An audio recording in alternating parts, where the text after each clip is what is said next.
और अब आपको ऑपरेशन गंगा से जुड़ा अपडेट देते हैं। यूक्रेन में फंसे भारतीयों को सुरक्षित निकालने का काम फुल स्पीड में चल रहा है। अब तक ज्यादातर भारतीय नागरिकों को यूक्रेन से निकाल लिया गया है। यूक्रेन से 20,000 भारतीय अब तक निकल चुके हैं। ऑपरेशन गंगा के तहत 48 स्पेशल फ्लाइट से अब तक 10,344 भारतीय नागरिकों को निकाला गया है। इसके अलावा कई भारतीय नागरिक अपने साधनों से भी वापस लौटे हैं। ऑपरेशन गंगा के तहत पिछले 24 घंटे में 18 फ्लाइट्स भारत आईं, जिनमें 4,000 से ज़्यादा भारतीयों को लाया गया। आज 16 और फ्लाइट्स भारतीय नागरिकों को लेकर वापस लौटेंगी। नागरिक उड्डयन मंत्रालय के मुताबिक आज 11 सिविलियन और 4 वायुसेना के विमान भारत लौटेंगे। 11 सिविलियन विमानों से करीब 2,200 भारतीय लौट रहे हैं। इनमें से 10 विमान दिल्ली में लैंड करेंगे, जबकि एक विमान मुंबई में उतरेगा।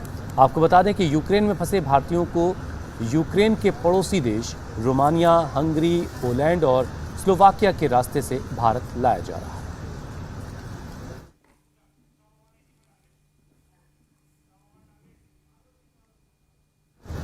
कीव से लेके रोमानिया बॉर्डर क्रॉस करने का तो ऐसा सफर था कि आगे मौत खड़ी है बस, क्योंकि कोई जगह सेफ नहीं थी। जहाँ पे ट्रेन में बैठे हुए थे इतनी ज्यादा भीड़ थी ट्रेन में कि खड़े की जगह नहीं थी। 12 घंटे का सफर हम लोग ने सिर्फ एक पैर पे खड़े के पूरा किया है। उसके बाद जैसे बॉर्डर क्रॉस किया, उसके बाद राहत मिली। इंडियन गवर्नमेंट जो है, एम्बेसी के लोग वहाँ पे और जो NGO के लोग हैं रोमानिया में, वो लोगों ने बहुत सारा सपोर्ट किया। ट्रेन स्टेशन तक पहुँचना बहुत बड़ी मुश्किल थी हमारे लिए, क्योंकि हमारे कॉलेज के पास ही सारी चीज़ें हो रही है, सारा बॉम्बार्ड हो रहा है। तो हमें सबने, सारे बच्चों ने एडवाइस करा कि आप घर से बाहर मत निकलिए बिल्कुल 2-4 दिन, और क्योंकि सारे रास्ते टूट गए हैं, खराब हो गए हैं। तो बट हमें था कि हम बंकर्स में बहुत ज़्यादा आवाज़ आ रही थी, सब कुछ हमारे घर से 10-15 मिनट की दूरी पे होना स्टार्ट हो गया था। तो हमें था कि हम यहाँ पे रहे तो हमारा मतलब ये भी हो सकता है कि हम मर जाएं।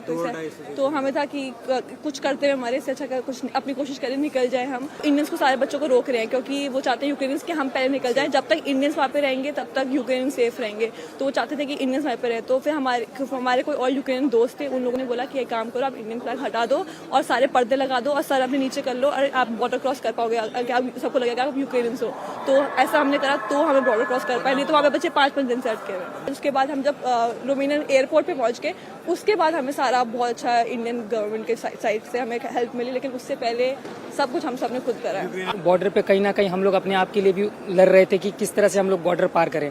वो 3 दिन 3 रात जो है हम लोग के लिए जो है एक जहन्नुम से बदतर था, क्योंकि ना ही खाना मिल रहा था, ना ही पीना मिल रहा था, ना ही कुछ भी नहीं, क्योंकि कोई अरेंजमेंट नहीं थी वहाँ के यूक्रेनियन गवर्नमेंट के थ्रू हम लोगों के लिए। जबकि क्योंकि हम लोग वहीं पर पढ़ाई कर रहे थे, खुला आसमान था, -20 डिग्री सेल्सियस टेम्परेचर था, ना जलाने के लिए कुछ था। सिर्फ हम लोग स्नोफॉल तक 3-3 दिन लाइन में लगते रहे, और फिर 10 मिनट के लिए बॉर्डर खुलता था और हम लोग को बोला जाता था कि गो बैक। हम लोग आते थे, सामने में 3,000 लाइन लगती थी, 3,000 स्टूडेंट्स की लाइन लगती थी। हम लोग लास्ट से पहले जाते थे, फिर बोलते बॉर्डर क्रॉस, फिर हम लोग शुरू चले जाते थे। ऐसे करते करते 3 दिन बाद हम लोग तब बॉर्डर क्रॉस किए यूक्रेनियन का। और वहाँ के लिए हम लोग के लिए काफ़ी ज़्यादा रवैया गलत था, क्योंकि वो लोग कभी भी फायरिंग कर देते थे आसमान में। एक लड़की को भी वहाँ पर मतलब कि पीटा गया है वहाँ पर हम, और उसके बाद एक लड़की को भी धक्का मारा था। एक लड़की का भी थोड़ा सा मतलब कि इंजर्ड हो गई थी।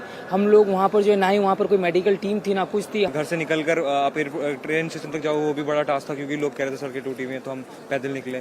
फिर वहाँ से हम ट्रेन स्टेशन पहुंचे। ट्रेन स्टेशन में वो डिस्क्रिमिनेशन है थोड़ा सा, इंडियंस नहीं है एक्चुअली, सारी जो भी थोड़े से ब्राउन फॉरेनर्स हैं बेसिकली, उनके लिए थोड़ा रेसिज्म ज़्यादा था, ज़्यादा प्रेफरेंस और तो बच्चों और उसके बाद यूक्रेनियंस को दी जा रही थी। तो हमें मुश्किल से चल रहे थे, पर हम चढ़ गए जैसे तैसे। पहले दिन वहाँ गए बॉर्डर पर वहाँ पर बहुत सारी भीड़ थी, तो और बच्चे बर्फ में बैठे हुए थे, 3-3 दिन 4-4 दिन से वहाँ पे बैठे हुए थे, और कोई हेल्प करने के लिए कोई नहीं था। आप एम्बेसी में फ़ोन करो, कोई फ़ोन नहीं उठा रहा था।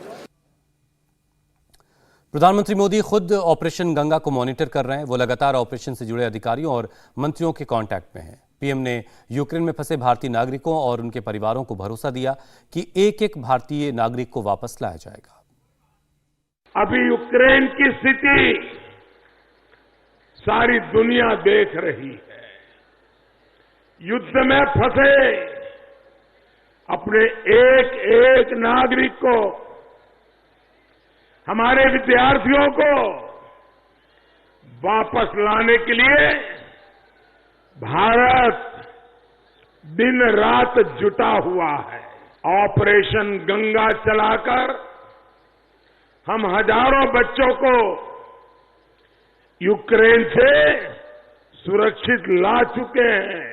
जो अब भी वहां है,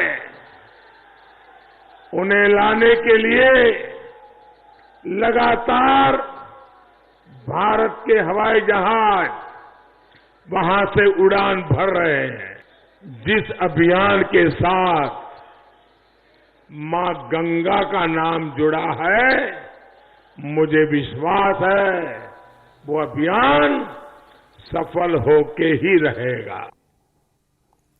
यूक्रेन पर रूस के हमले का आज 10वां दिन है और आज भी यूक्रेन के कई शहरों पर रूस के हमले जारी हैं।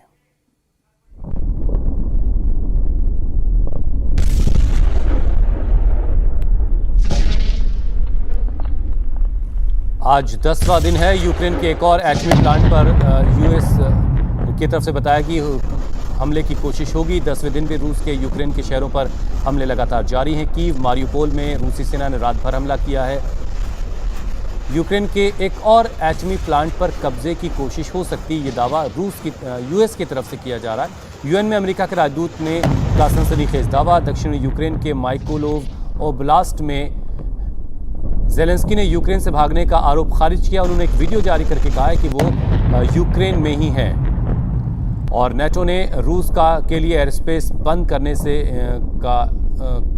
ज़ेलेंस्की की मांग को खारिज किया है, जिसको लेकर के ज़ेलेंस्की नेटो पर काफी भड़के भी हैं। इंडिया टीवी हर वक्त हर जगह डाउनलोड करने के लिए सर्च करें India TV news Google play store या ऐप स्टोर पर।